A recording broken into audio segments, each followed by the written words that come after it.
Hi everyone, I'm Sarah Macias and welcome to this month's ARAWC Spotlight. Today we are featuring Jimmy Snyder. He is a partner with Doyle and Seelbach. Hi Jimmy, thank you for joining me. Yeah, thank you for having me. Awesome, well I have some questions for you. So I'm going to start off with, how did you get introduced to the non-subscription industry? So obviously, like you said, I work at Doyle and Seelbach. We're a law firm in Austin, Texas. Our firm actually defends Texas employers statewide in work injury claims. We handle cases in the DFW, Houston, San Antonio, Austin, lower South Texas, the Valley area. And we've specialized in non-subscriber defense. So that's how I was first introduced to it, by working at the firm I'm at and just getting experience through that. And how were you introduced to ARAWC? Through various clients, Michael Bradford being one at BrightSpring. He's been instrumental with us in our industry. We got to meet some people at ARAWC through Partner Source. We got introduced to ARAWC through mostly working with clients in Partner Source. Those two areas are really what introduced us to ARAWC, and it's really been a great resource for us, not just for ourselves as lawyers who get the benefit of updated case law, updated rulings in the courts that help us out in our practice, but also in just getting feedback from other clients, other companies in different areas and what they're going through in the non-subscription industry, and just keeping us up to date. All right, and I know you touched on it a little bit, but tell us a little bit more about your company. Sure thing. So, like I said, we're a law firm in Central Texas. We've grown a good amount in the last few years. We handle mostly employee work injury claims in the non-subscriber arena. A lot of our clients are members of ARAWC and they work with Partner Source. And so our firm mostly does that, the non-subscriber employee work injury defense. We do also handle a lot of general liability defense work. We handle various other aspects of civil litigation on the defense side mostly. And so we try to bill ourselves as a non-subscriber go-to firm.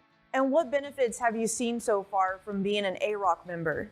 Being an ARAWC means we're getting up-to-date changes in the law as far as updates go. We're learning about different case law updates, litigation trends that help impact our clients.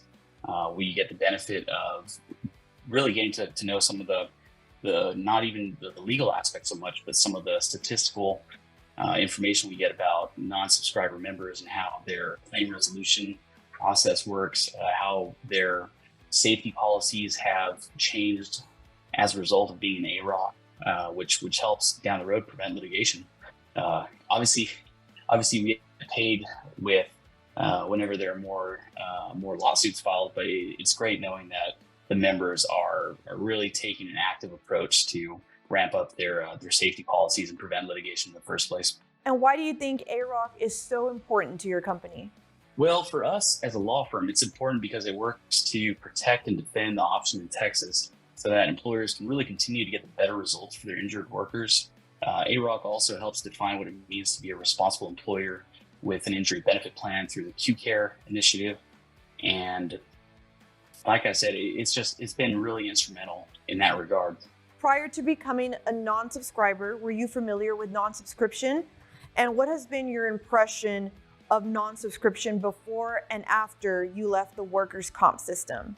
So before, I was not really aware of non-subscription probably since 2015 and before that.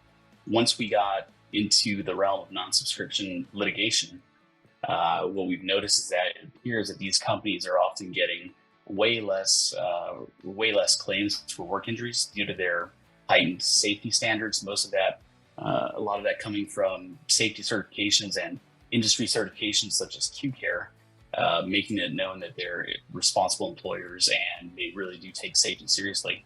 So what I've noticed is from working with clients in the past who are not non-subscribers and who didn't have the same set of safety standards, a lot of times because they figured, well, we're paying into this workers' comp system, and that's all we really need to do. We'll have some minimum safety standards. But what I have noticed is that these non-subscriber companies, at least the ones we work with, and we're proud to work with them, they really do have heightened safety standards It seems like they don't get sued quite as often.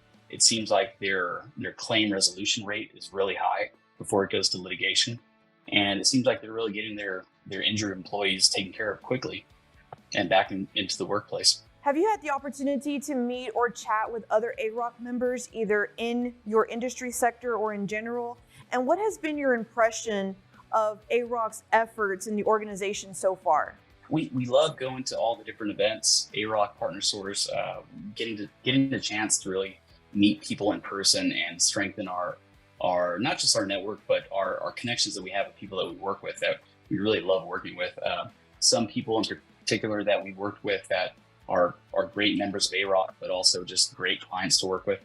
Michael Bradford with Bright Spring, Chris Hannock with Sedgwick, Richard Johnson, Jennifer Hurlis, Partner Source. Those are just a few of the people that we work with that we really do love working with, because not only are they great in their jobs, but they're just great people to work with in general. And so we really do, it's not just for us reporting to clients and, sending an update as to what's going on with the case. It really is, when we get a chance, we love to catch up, grab lunch, meet up at the annual conferences and just say hi. Well, thank you so much for your time today, Jimmy. Yeah, thank you so much. It was a pleasure.